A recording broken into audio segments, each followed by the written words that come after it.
പശ്ചിമേഷ്യൻ സംഘർഷത്തിൽ ഗൾഫ് രാഷ്ട്രത്തലവന്മാരുമായി ചർച്ചകൾ തുടർന്ന് പ്രധാനമന്ത്രി നരേന്ദ്രമോദി. ഒമാൻ, കുവൈറ്റ്, ഖത്തർ ഭരണാധികാരികളുമായാണ് ചർച്ച നടത്തിയത്. സംഘർഷത്തിൽ ആശങ്ക അറിയിച്ച പ്രധാനമന്ത്രി പ്രവാസി ഭാരതീയരുടെ സുരക്ഷ സംബന്ധിച്ചും ചർച്ചയിൽ ഉന്നയിച്ചു. പശ്ചിമേഷ്യയിൽ സംഘർഷം രൂക്ഷമാകുന്ന സാഹചര്യത്തിലാണ് പ്രധാനമന്ത്രി ഗൾഫ് രാഷ്ട്രത്തലവന്മാരുമായി ടെലിഫോൺ സംഭാഷണം നടത്തിയത്. തുടർച്ചയായി രണ്ടാം ദിവസമാണ് പ്രധാനമന്ത്രി നരേന്ദ്രമോദി പശ്ചിമേഷ്യൻ രാഷ്ട്രത്തലവന്മാരുമായി ആശയവിനിമയം നടത്തുന്നത്. കഴിഞ്ഞ ദിവസം സൗദി അറേബ്യ, ജോർദാൻ, ബഹ്റിൻ എന്നീ രാജ്യങ്ങളിലെ ഭരണാധികാരികളുമായി പ്രധാനമന്ത്രി ടെലിഫോൺ സംഭാഷണം നടത്തിയിരുന്നു. ഒമാനിലെ സുൽത്താൻ ഹെയ്തം ബിൻ താരിഖ്, കുവൈറ്റ് കിരീടാവകാശി Sheikh Sabah Al Khalid Al Hamad Al Mubarak Al Sabah, Qatar Sheikh Tamim bin Hamad Al Thani എന്നിവരുമായി നടത്തിയ സംഭാഷണത്തിൽ പശ്ചിമേഷ്യൻ രാജ്യങ്ങൾക്ക് നേരെ നടക്കുന്ന ആക്രമണത്തിൽ ആശങ്ക അറിയിച്ചു.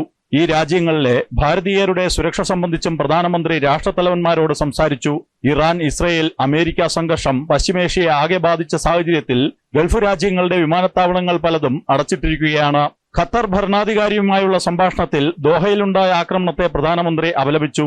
ഭാരതീയരുടെ സുരക്ഷയ്ക്കായി നിലകൊള്ളുന്നതിന് സൗദി അറേബ്യയ്ക്ക് പ്രധാനമന്ത്രി നന്ദി അറിയിച്ചിരുന്നു.